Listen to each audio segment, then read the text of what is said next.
Guys, I actually have a pretty busy day, so I didn't think I'd be able to get a video out for you all today. But oh my, Everton won, Manchester United 0, and what is, oh god, I don't even understand because the lineups get announced, and obviously Benjamin Sesko is going to be missing. Mateus Cunha has a head injury; he's missing. So I think to myself, okay, Joshua Zirkzee, finally. I'm a big fan of Joshua Zirkzee. This is his chance. He hasn't scored in the Prem since playing Everton. We're gonna get a. I'm thinking 3-1 win. I'm thinking 3-1 win. I, what a fool I am, guys. From the first minute, you could just see what Everton is trying to do, and the commentators on NBC Sports, they kept saying, "Oh, Everton's playing so much more like a team." They really weren't. What Everton was doing from the get was just individualism, one-on-one attacking Manchester United weak points. And I saw somebody on Twitter say, Euro is quite reminiscent of when Amat scored a hat trick and beat Southampton 3-1 last year, and Euro had a terrible game. It just it did have that feeling, not just for Euro, but everyone in the back line for the most part was constantly getting hemmed one-on-one, driven attacks being driven straight up against them. And it wasn't really team things like I was mentioning. It was Jack Grealish going, Eliaman and Dye going, all these players consistently attacking. But it didn't really scare me because when I saw United have the ball, yes, Xerxes had two really bad touches which created two Everton chances, but I at least saw that we were trying, that there was a system, that Xerxes was dropping in, we were trying to play it off of him. Bruno Fernandes had a couple quick 1-2s of Xerxes, things like that. I thought to myself, okay, consistently over time, this will create chances. And then in the 12th minute, 12th minute, Idrissa Gana Gueye and Michael Keane, a crazy name to be mentioning in 2025. They have just a fight because Gana Gueye passes the ball into the middle, which Bruno Fernandes picks up, takes a really good shot, goes just wide, and then they start slapboxing each other. And I'm thinking to myself, finally, you have Gana Gueye sent off. It's Michael Keane. The one thing that I know about Everton, I saw it in the summer series. They're going to have an industrious midfield. They're going to want to drive at you. Without Gana Gueye, it gets a lot worse. Their pressure that they can put on in the midfield, it takes a massive hit. So I think to myself, even better, 3-4-1. Let's get on this, because heading into the next 10 games, guys, I needed to see Manchester United pick up 20 points. We had the 10 easiest games in Premier League, 20 points over 10 games, 2 a game, and you're looking at that outlook and you're thinking, that's a pretty low bar for Manchester United to be hitting, but I thought that was what we needed to secure, Europa League talks, possible Champions League stuff. That's what I needed to see.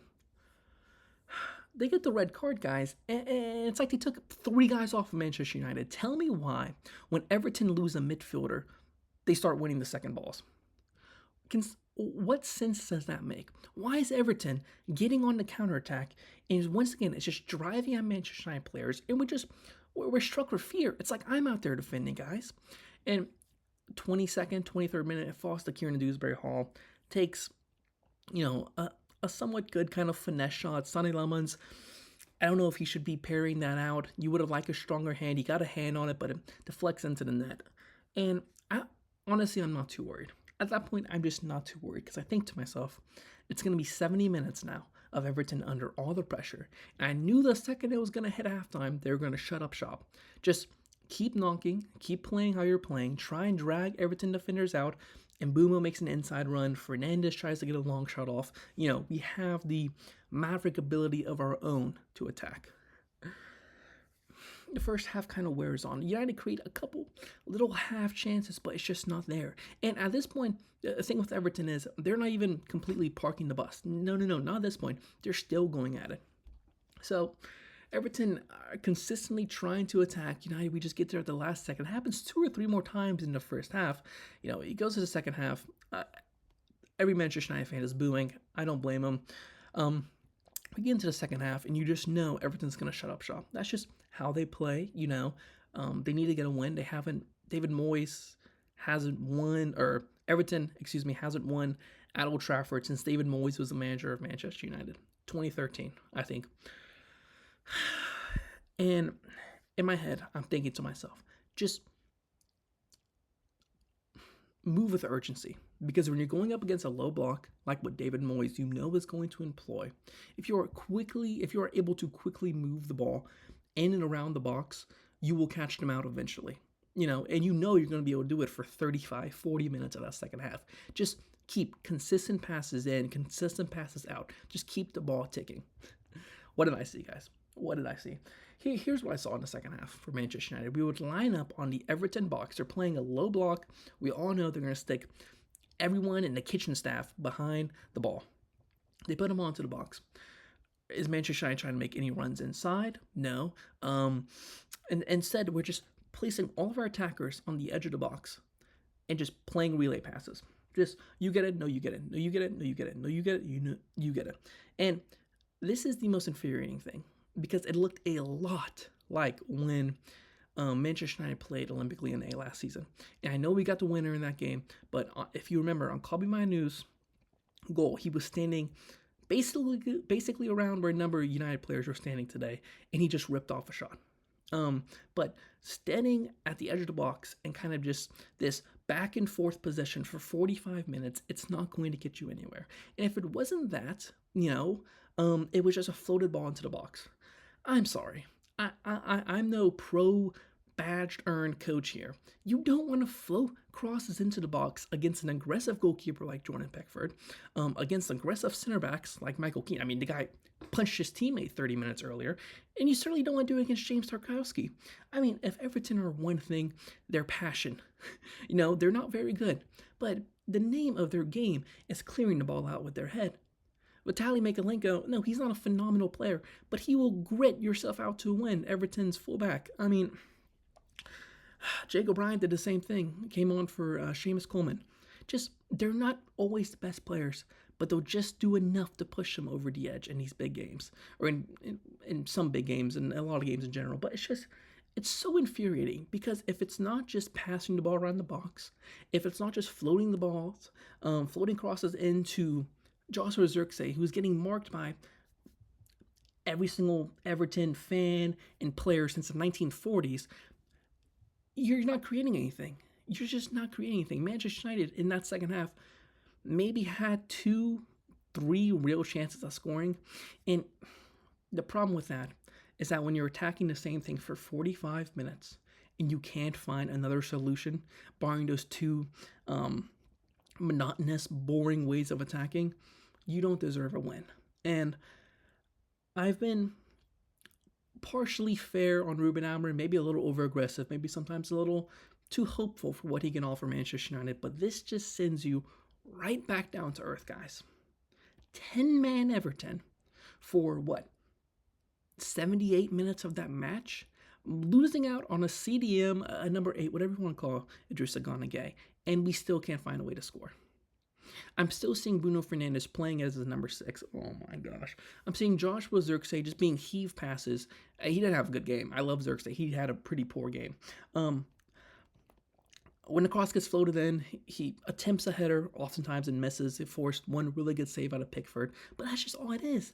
And the thing that upsets me most, I think you can break down a low block by going left to right really quickly. I think that is a way you can do it. But when Manchester United do it, they line up like they're going to constantly switch to play, try and drag Everton defenders out of things and stuff like that. Like I mentioned, the quick passes that you need to break something like that down. They look like they want to do it, and they get the ball, and it's just, like I said, ball into a guy in the box, pass right back out. Ball into a guy in the box, pass right back out. Do it on the right side, do it on the left side.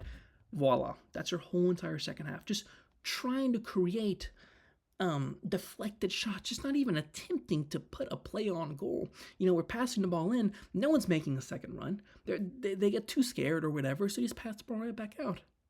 And it's just so infuriating. And I think another thing I want to say about that, just that kind of lining up outside the box like United do, everyone's turned with their back to goal. Everyone just reopening the same channels again and again and again, instead of creating these 1-2s, which, for example, if you had, let's say Ahmad on the right flank, and he's driving, and you have Zirkzee planted at the edge of the box. Fine. If Zirkzee wants to turn and put his back to his defender, great. Ahmad passes the ball to Zirkzee. Ahmad tries to make a run. Zirkzee flicks it on. That's the type of stuff you need to be creating. But instead, it would just be Ahmad would pass the ball into Xerxes, and Ahmad would stop moving. Xerxes would stop moving. They'd say, good pass, and pass right back out. That's what you saw for 45 minutes, guys. And it's just so infuriating because this is such a winnable game. And these types of games with Man United, um, where the lights are bright on a Monday night, they typically have just that extra energy that pushes them over. You think back to Southampton last season, Ahmad, hat trick out of a really bad performance from the team. It pushed them over the line. United need that type of stuff to get back on track. But instead, there's just no effort. There's no energy. It's just the same thing again and again and again. You really have to start beginning to get concerned over Ruben Amorim's job security. I mean, you simply have to, guys. This has been a year. His first game, a year since his first game was today. And I can genuinely count 8 times Manchester United played really well and deserved to win. And he's played, over 50? Or he's coached, over 50 matches? I can count 8. And that's that's a pretty favorable number towards Amorim, to be honest with you all. It's just, I can't even speak anymore, guys. I'll be back. I don't even know when the next game is, but I'll be here for you guys. I'll talk to you all soon. God bless.